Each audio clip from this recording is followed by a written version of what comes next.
하나님이 우리를 이 고달픈 인생 가운데 하나님이 추구하시는 그 목적은 무엇인가? 하나님을 아는 것입니다. 어떤 시어머님이 며느리가 너무 마음에 안 드는 거예요. 첫째 며느리가. 그래서 좀 마음에 불만이 있었는데 둘째 며느리를 맞이하고 나니까 마음이 바뀌었어요. 첫째 며느리만 볼 때는 몰랐는데 둘째 며느리를 맞이하고 보니까 첫째 며느리에게 못마땅하고 부족하다고 느꼈던 그런 부분들, 그래서 둘째 며느리는 좀 낫겠지 생각하고 기대했던 그 기대감이 실패로 끝나버린 거예요. 아, 며느리는 며느리구나. 내가 너무 많은 걸 기대했구나. 좀 달라서 다를 줄 알았는데 다르니까 또 다른 문제가 있는 거예요. 그래서 결국은 뭐냐, 그 첫째 며느리를 좀 더 사랑하게 됐어요. 이해하게 됐어요. 그러니까 우리가 사람을 겪을수록 사람을 더 올바르게 알게 되고, 그리고 그 소중함과 가치를 알게 된다는 거죠. 하나님이 당자를 통해서 우리에게 그 신앙에 대한 것을 하나님이 가르쳐 주셨는데, 우리가 다 알고 있는 내용이잖아요. 이 당자가 아버지 떠났어요. 그래서 그 당자가 그 삶 속에서 수많은 사람들을 대하면서 내린 우리 아버지 같은 분이 없다. 아버지한테 못마땅했던 마음들도 사라졌어요. 자기 자신에 대한 오해, 자기를 실제보다 더 대단하게 여겼던 자기 자신에 대한 생각도 무너졌고, 다른 사람들에 대한 기대와 생각이 무너지면서 상대적으로 우리 아버지가 얼마나 훌륭하고 좋은 분인가를 알게 됐다는 거예요. 그리고 아버지께 돌아와서 이전과는 다른 너무나도 좋은 아버지, 그 사랑 안에서 잔치, 그 축복을 누리는 거, 이게 하나님께서 우리를 인생 가운데 던진 이유인 거예요. 우리는 하나님이 얼마나 좋은 분인지를 몰라요. 그래서 자꾸만 하나님보다 나를 의지하고 다른 사람을 의지하고 세상 것을 의지하는데, 우린 그걸 우상이다, 이렇게 하나님 말씀하시거든요. 그래서 결국은 하나님이 우리 인생을 고달프게 하신 이유는 나에 대한 실망, 다른 사람에 대한 실망, 그 실망만큼 하나님을 찬송하고 노래하고 사랑하고 하나님께 매료되게 하시는 것, 이게 인생의 목적이에요. 아멘을 하시는 분도 있고 저게 뭔 말인가 지금 못 알아들어가지고 눈이 땡글땡글한 분도 계신데, 그런데 그 당자가 돌아와서 아버지의 품에 안겨서 그 잔치에 아버지의 모든 그 존귀와 영광을 누리는 주인공의 자리를 차지하게 되잖아요. 근데 그게 원래 자기 자리예요. 원래 자기 자리예요.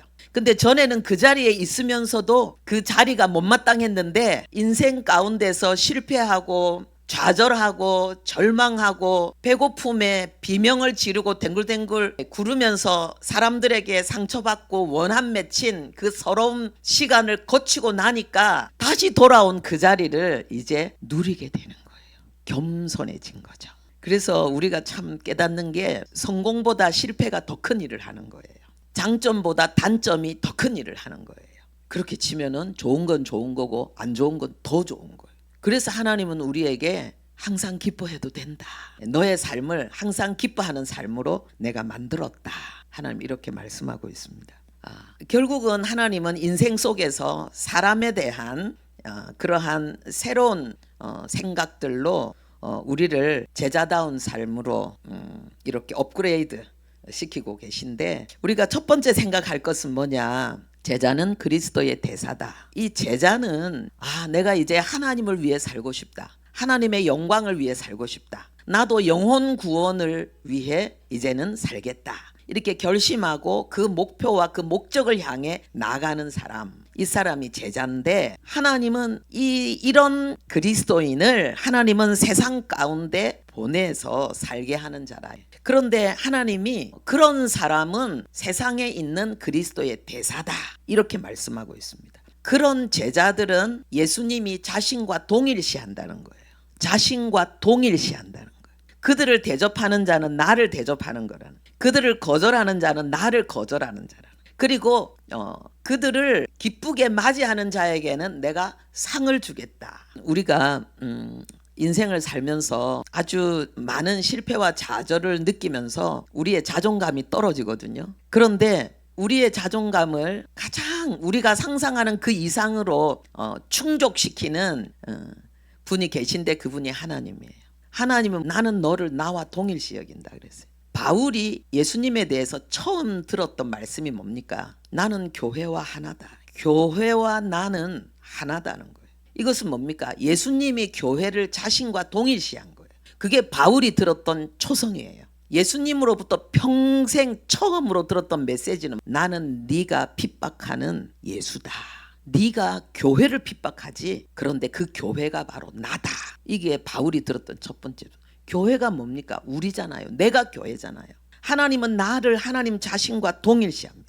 어떤 의미에서 하나님 자신보다 더 민감하게 하나님은 반응하십니다. 우리를 대하는 세상을 향해서. 그런 거 있잖아요. 부모는 자기 자존심 상하는 것보다도요, 우리 자식의 마음을 상처 입히고 우리 자식을 하찮게 여기는, 거기에 더 자존심 상하는 거예요. 그래서 부모는 자식이 대우를 받지 못하고 자식이 해를 받으면 뚜껑이 열려버려. 눈이 뒤집어져 버려. 이게 하나님 마음이에요. 이게 하나님 마음이에요. 우리는 이게 기독교라는 종교 신앙을 굉장히 잘못 알고 있고 하나님을 굉장히 오해하고 있는 거예요. 그리스도인 다움은 좀 점잖은 것이다. 착한 것이다. 그게 없는 건 아니에요. 근데 그보다 또 다른 면을 우리가 기억해야 되는데 그리스도인 다움은 강한 거예요. 그리스도인 다움은 독한 거예요. 절대로 양보하지 않고 포기하지 않는 거예요. 하나님에 대해서도 우리가 오해하는 게 하나님은 좀 거룩하지만 위험이 있는 분, 그런 분으로 우리가 생각을 하고 뭔가 아주 멀리 뭔가 가까이 하기에는 먼 당신처럼 그런 분으로 우리가 생각하는데 그렇지 않아요. 하나님 다움은 우리 안에 그리고 서로에게서 늘 확인하는 거예요. 좋은 일에는 막 기뻐 박수치고 환호성 치고 우리 하나님은 얼마나 감정적이에요. 굉장히 감상적이에요. 아름다움을 이야기하는 하나님. 그리고 하나님은 악에 대해서, 하나님은 더러운 것에 대해서, 죄에 대해서 하나님은 용납지 않고 또 분노하시고 때로는 억울해하시고 그리고 원수도 갚으시고 질투도 하시는 그런 하나님이에요. 오늘 큐티 말씀에 왕의 모습과 왕후에 대한 모습이 나오죠. 오늘 큐티. 이 왕의 모습은 이 땅에 오실 메시아의 모습이면서도 예수 그리스도 안에서 이 땅을 그리스도의 뒤를 따라가는 성도의 모습이에요. 그런데 이 모습에 대해서 어떻게 설명하고 있나? 항상 그 은혜를 입술에 머금은 자라는 거예요. 예수님의 모습이 곧 우리가 본받아야 될 모습이고 우리가 나타나야 될 모습인데 그 입술에 항상 하나님의 사랑이 있어야 된다. 내 사랑이 아니라 하나님의 사랑이 있어야 되고 칼을 허리에 차서 왕의 영화와 위엄을 나타내는 불이 모습이어야 된다는 거예요. 여러분, 우리가 칼을 허리에 차고 있으면 사람들이 어떻게 합니까? 우리를 볼 때 칼을 보는 거예요. 허리에 칼을 차고 있다는 걸 보는 거예요. 그 칼은 언제든지 사용할 수 있는 칼이잖아요. 그런데 그것이 왕의 위엄이라 그랬어요. 이게 뭐겠습니까? 하나님의 말씀으로 우리 내면을 무장하고 있다는 거예요. 허리는 이게 몸의 상부와 하부의 중간에 있잖아요. 그리고 허리는 우리의 생명, 자손이 나오는 그런 부위잖아요. 그렇기 때문에 이것은 우리의 하나님의 말씀이 우리의 내면 속에 중심으로 자리 잡고 있다는 거예요. 하나님의 말씀이 내 삶의 모든 기준, 그리고 모든 분별, 그것의 근거가 되고 있다는 거예요. 그것을 사람들이 볼 때에 그것이 그리스도인의 존귀와 영광으로 나타난다는 거예요.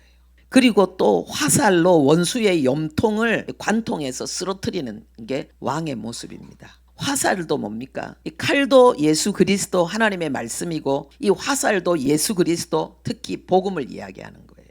그런데 이 염통이라는 말은 그 사람의 정신, 그 사람의 내면, 그 마음을 이야기하는 거예요. 하나님의 말씀으로 원수의 정신을, 그 의지를, 뜻을 무너뜨린다는 거예요.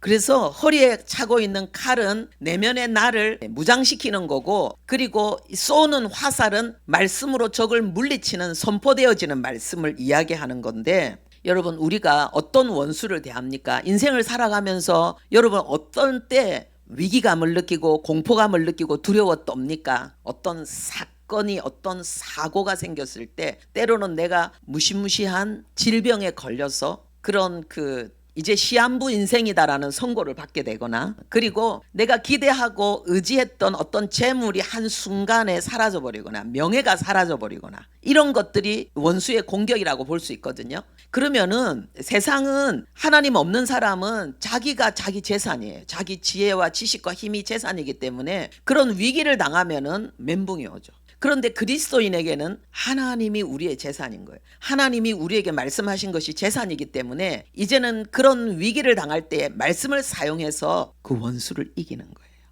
그래서 지난주에 제가 여러분들에게 소개했던, 너무 늦게 왔습니다, 이런 그런 시한부 인생의 선고를 받아도 하나님의 말씀의 검으로 이겨내는 거예요. 예수님이 채찍에 맞음으로 우리는 나음을 입었다. 예수님은 암도 정복하셨다. 그러면서 이것은 하나님이 나를 부르시는 거고, 그러면 하나님이 부르시기 전까지 나는 그 시간이 지금 얼마 남지 않았기 때문에 나는 나를 위해 죽으시고 부활하신 예수 그리스도를 전하며 살리라. 그러니까 오직 여기에 전심을 다하는 거예요. 그랬더니 어떻게 됐어요? 13년을 사는 거예요. 힘을 다해서 복음을 전하면서 하나님 나라의 영웅이 된 거예요. 이게 뭐예요? 화살로 원수의 염통을 찔러버리는 거예요. 여러분들 지금 어떤 두려움으로, 어떤 공포로, 어떤 절망으로 고통하고 있습니까? 하나님의 말씀을 사용하십시오. 예수 그리스도께서 우리의 삶의 모든 죄뿐만 아니라 그 재앙을 완전히 없애주셨어요. 그래서 의인에게는 재앙이 없다 그랬어요. 계시록 12장에 보면은 우리가 어떻게 세상을 이기는가? 어린 양의 피와 자기가 증거하는 말을 통해서 우린 세상을 이겼다 그랬어요. 여기에서 이 말은 로고스예요. 레마가 아니에요. 로고스예요. 이거는 기록된 성경 말씀이라는 거예요. 예수 그리스도께서 우리에게 주신 복음의 내용이에요. 예수님은 채찍에 맞음으로 나음을 입었을 뿐만 아니라 그리스도께서 가난하게 되시면 우리를 부요하게 하려 하심이라. 그러니까 질병의 문제와 가난의 문제 끝났다는 거예요. 그리스도를 섬기는 자는 원수와도 화평하게 된다 그랬어요. 관계 문제 끝났다는 거예요. 그래서 예수님이 십자가 지실 때 예수님의 그 마지막 우리 앞에 남긴 말씀은 뭡니까? 다 이루었다는 거예요. 그래서 복음은 완전한 거예요.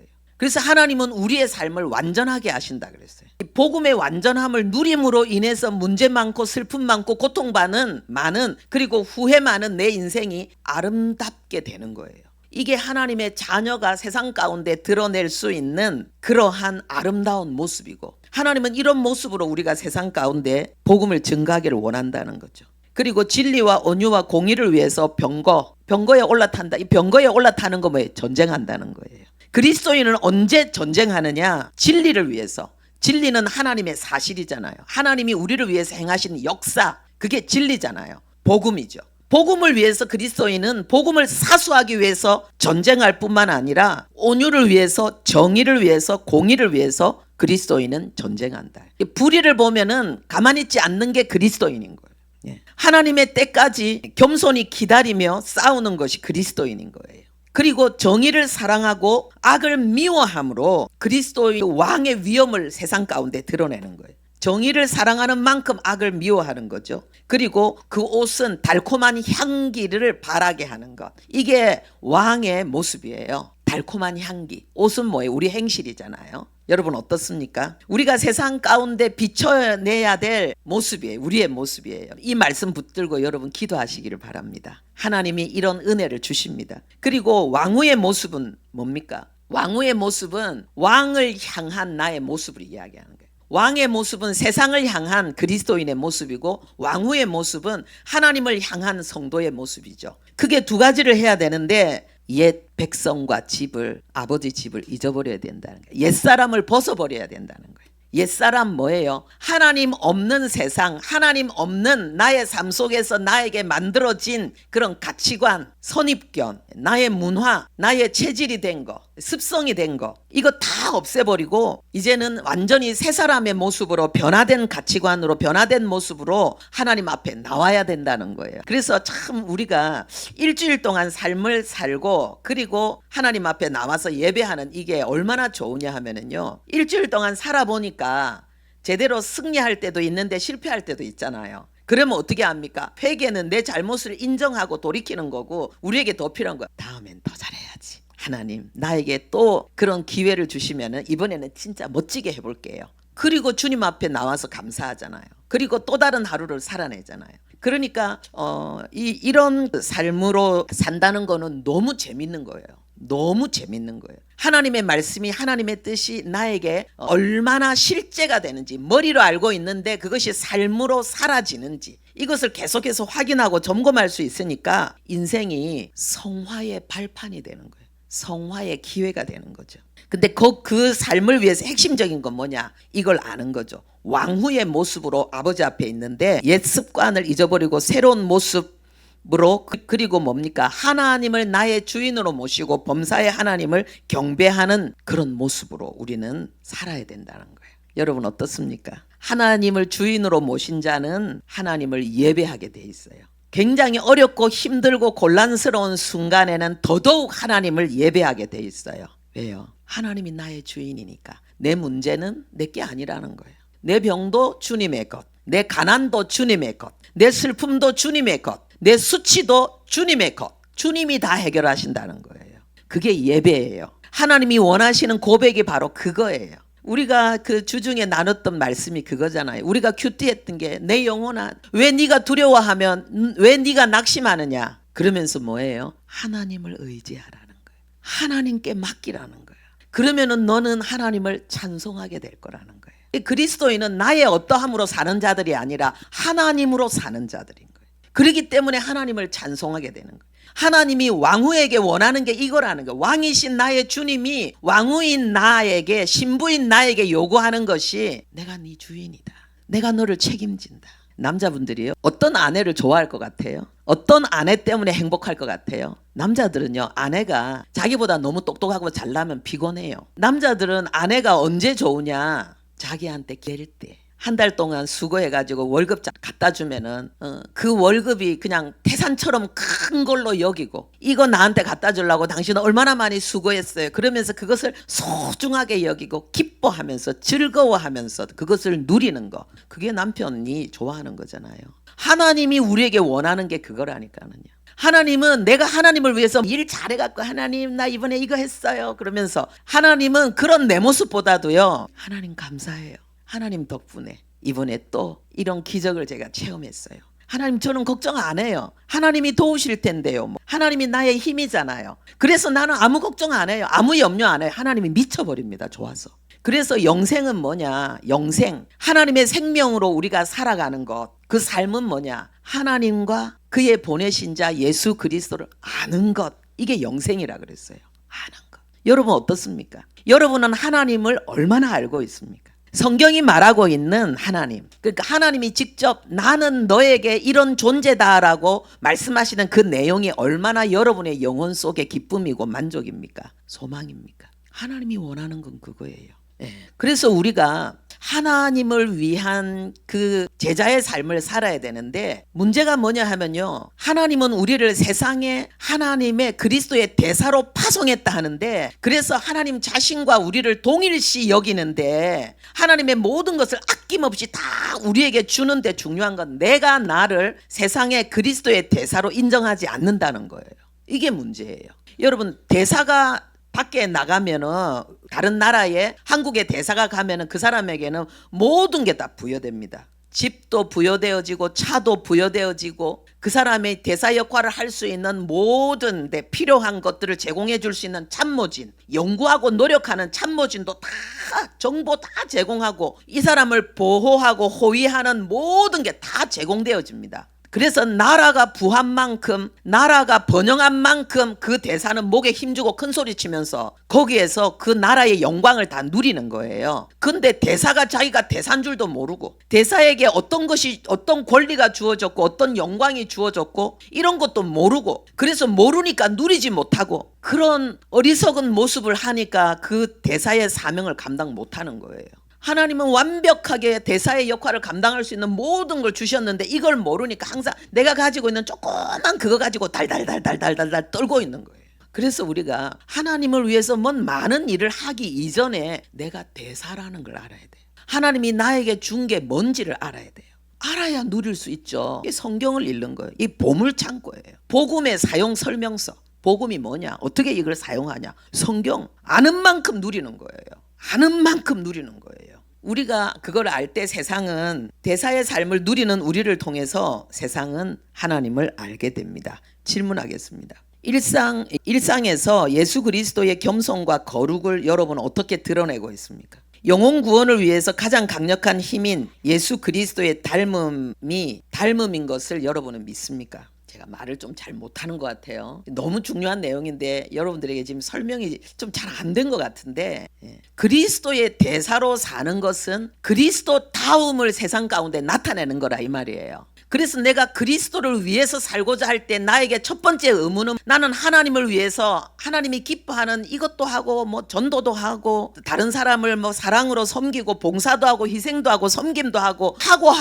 그게 아니에요. doing이 아니에요. being이에요. 내가 그리스도다워야 된다는 거예요. 내가 그리스도의 대사의 삶을 살기 전에 내가 그리스도의 대사다운 모습이 돼야 된다는 거예요. 이게 중요한 거예요. 여러분, 문화의 힘이 얼마나 크냐 하면은요, 북한에서 남한의 드라마나 그런 이런 노래나 이런 거 들으면 어떻게 돼요? 그런 걸 다른 사람에게 전달하면 어떻게 됩니까? 처형당합니다. 사형이에요. 그런데 왜 계속해서 그걸 보고 죽을 수도 있는 그 위험 속에서 왜 그들은 그것을 보고 그것을 전합니까? 문화의 힘이에요. 문화가 뭐예요? 옷차림, 언어, 얼굴 표정, 생활 모습, 문화예요. 우리가 하나님을 위해서 일하려고 하면은 하나님 나라의 문화를 세상 가운데 보여줘야 되는 거예요. 그럼 하나님의 나라의 문화를 우리가 어떻게 표현합니까? 우리의 모습이에요. 우리의 말투, 우리의 표정, 우리의 삶의 생활 모습, 이게 문화예요. 그리스도인 다움이 여러분의 몸에서 배어나고 여러분이 살고 있는 삶의 거처에서 나타나는 것. 하나님은 이 방법으로 우리를 이 세상 가운데 살기를 원하시는 거예요. 두 번째로 오늘 본문 말씀을 통해서 우리가 기억해야 될 것은요, 예수님은 세 가지 모습으로 우리를 향해 걸어오신다는 거예요. 자, 이게 보세요. 하나님은 우리에게 오늘 큐티를 통해서 하나님은 우리에게 말씀하시는 게, 우리는 왕후이면서 왕인 거예요. 세상 가운데서는 왕이고 하나님 앞에서는 왕후인 거예요. 우리가 그 두 가지 모습을 갖춰야 되잖아요. 그러면 우리는 세상 가운데서는, 세상 속에서는 우리가 하나님이 파송한 대사죠. 그런데 하나님의 사람인 우리에게 있어서는 우리에게 다가오는 모든 사람이 하나님이 보낸 사람인 거예요. 우리 누군가에게는 하나님이 보낸 사람이 되고, 그리고 우리에게 오는 그 사람들은 나에게 하나님이 보낸 사람이 되는 거예요. 이해가 됐죠? 이 두 번째, 우리에게 하나님은 사람을 통해서 일하시기 때문에 하나님은 하나님은 하나님의 사람을 보내고, 그런데 하나님은 우리 안에도 계속 일하잖아요. 왜? 우리가 성화되어져야 되기 때문에. 우리의 성화를, 제자의 성화를 위해서도 하나님은 계속 우리에게 사람을 보낸다는 거예요. 이해가 됐죠? 사람을 보내는데 하나님이 보내는 사람의 종류를 세 종류로 이야기한 거예요. 선지자, 의인, 작은 자. 그래서 이 파송 메시지의 마무리가 너희들은 세상에 보낸 나의 대사고 내가 너희들에게 세 종류로 사람을 보내는데 선지자와 의인과 그리고 작은 자인데, 이 세 종류의 사람을 너희가 어떻게 대하는가에 따라서 내가 너희에게 주는 상으로 너는 살 것이다. 상으로 살 것이다. 그러면 우리가 알 수 있잖아요. 선지자는 뭡니까? 내가 하나님의 음성을 못 들을 때, 내가 하나님의 뜻을 분별하지 못할 때, 그만한 실력이 못 될 때 하나님이 우리에게 내 대신 내가 들어야 될 하나님의 음성을 들려주는 사람, 그 사람이 선지자예요. 근데 그게 대부분 뭐예요? 교훈과 책망이죠. 듣기 싫은 소리 하는 거예요. 왜요? 나는 이미 미혹이 되어져서 그 소리를, 하나님의 음성을 못 듣기 때문에 하나님이 대신 보내는 사람이 선지자거든요. 좋은 소리가 아니죠. 그때는 뭔가 내 자존심 상하고 뭔가 내 생각, 내 가치관, 내 수준을 뛰어넘는 소리니까 기분 나쁜 거예요. 그런데 하나님은 선지자를 보내고, 그리고 그 선지자를 내가 선지자로 내가 영접할 때에 그 말은 뭡니까? 그를 통해서 하나님이 나에게 말씀하시는 그 교훈과 책망을, 바르게 함을 내가 수용할 때 나는 하나님으로부터 상을 받는다. 그 사람이 누구예요? 다윗이잖아요. 다윗은 아무리 은혜 받아도 자기가 듣지 못하는 하나님의 음성이 있을 때 하나님은 선지자를 보냈는데, 나단 선지자를 통해서 이 다윗이 책망을 받았을 때 어떻게 됐습니까? 구원을 받았잖아요. 완전히 다윗의 인생이 망하는, 다윗의 왕위가 끝나는 그 자리에서 하나님은 그를 구원하시잖아요. 그리고 하나님이 그에게 약속한 그 사명대로 그 삶을 이어가게 하잖아요.